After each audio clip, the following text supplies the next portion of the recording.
Okay, this has been a challenging, frustrating little journey. Number one, this hose here that goes on the exhaust, this half of the exhaust, if you, I've got big arms, big hands, big everything. If you have that down low, it makes it very, very difficult to get to with this piece in place. And that is a 6mm head on that clamp there. Yeah, so I had to fish it out because it was under. Now I had it tucked behind this and the electrical box. If I'd maintained that, it would have been much easier. Also, in doing this job, if you ever so do it, let's see, I want to put a bit of light. Let me hold still. Down here, you've got two 12mm, and you'll see that bolt is black on the top. I wrapped that bolt in electrical tape. I dropped it once. These are stainless steel, magnetic pickup tool. You cannot get them.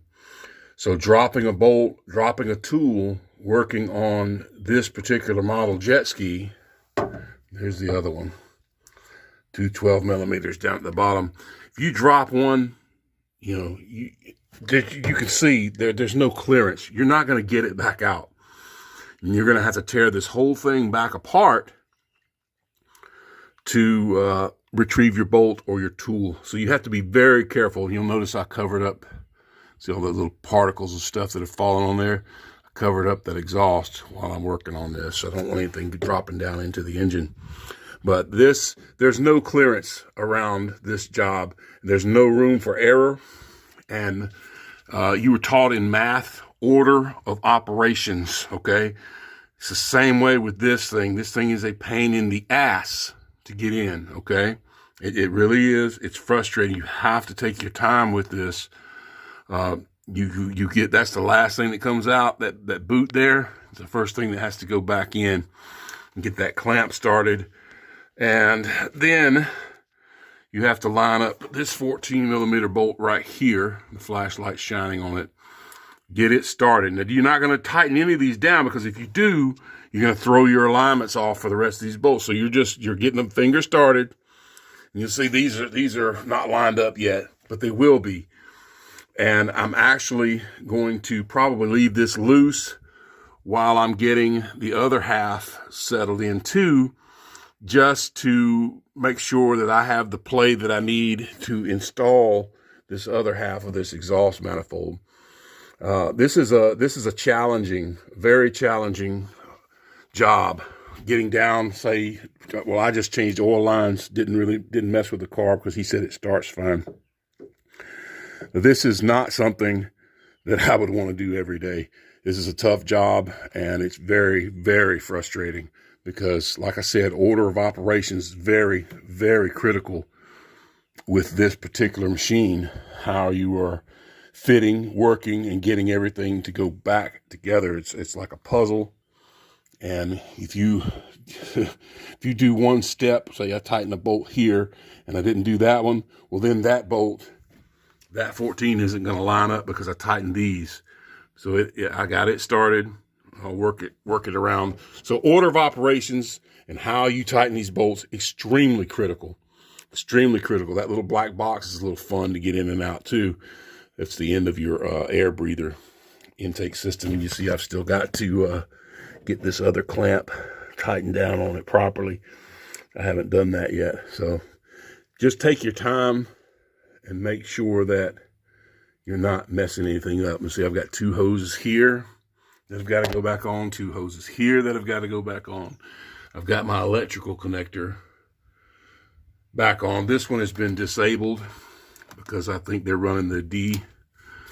There's a D gasket that they put inside of here, and they disabled this. It's almost like it looks like an oxygen sensor on a car. I'm not sure what it is, but there's been a disable kit put in the black plug.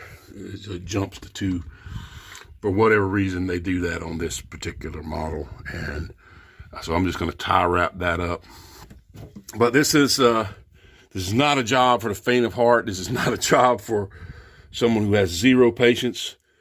It's a tough job, very tough, and it's worth whatever you pay your mechanic to do this for you not to have to do it. Trust me. This is just another tip for if you ever attempt to do this job, which you never should. I had this attached to the engine, this end of this hose. Trying to mess with this and get this hose attached was too difficult. This one's much easier to get access to because you don't have all this covering it.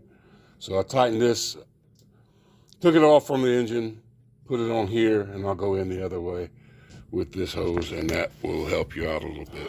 Okay, I had a hell of a time getting this section back into that boot. So I had to lube it up with a little 2-cycle, just a little bit to get it in there. That was not easy. This has been one of the most challenging jet ski maintenance jobs I've ever done. It's not fun. Like I said, order of operation is so important. One little mistake and you can have to take this whole thing back out. Luckily I haven't made those. I did drop the one bolt, but I had one of these little grabber tools. Since there's not magnetic, I was able to grab the head of the bolt with that and get it out of there. But I'll say it again, whatever you pay somebody to do this job, it was worth it. It's time consuming, and the way the clearances for fitting this and this one's a little worse for getting it back in and out. You have to kind of rock this up, rotate this up, and then of course reverse going back down in. It's kind of it's a weird, you can't just shove it in there. There's too much stuff in the way. They used every bit of available space. As you can see, there's nowhere to get your hand other than right there. That's it. I mean, you drop something and you're done. So this is this is a maximum size engine you could put in it, and I'm sure it's very fast. I've never rode it, but I'm ready to go ahead and finish up the bolts. 2 here, and the 2 that'll go on the head. Those do have to be torqued. All of these actually have to be torqued to specific torques. If you don't have a torque wrench, you don't need to do this job. Like I say, I highly recommend you pay your mechanic whatever it was to do it, and $500 would not be asking too much to do this job, in my opinion. All right, let's go back to what I said about order of operations. I had this whole thing set ready to go in, but I had left these 4 bolts out because I didn't want to damage my gasket while I'm trying to install this. Well, guess what? These 2 in the back, and of course one that you can't even see, very difficult to get to.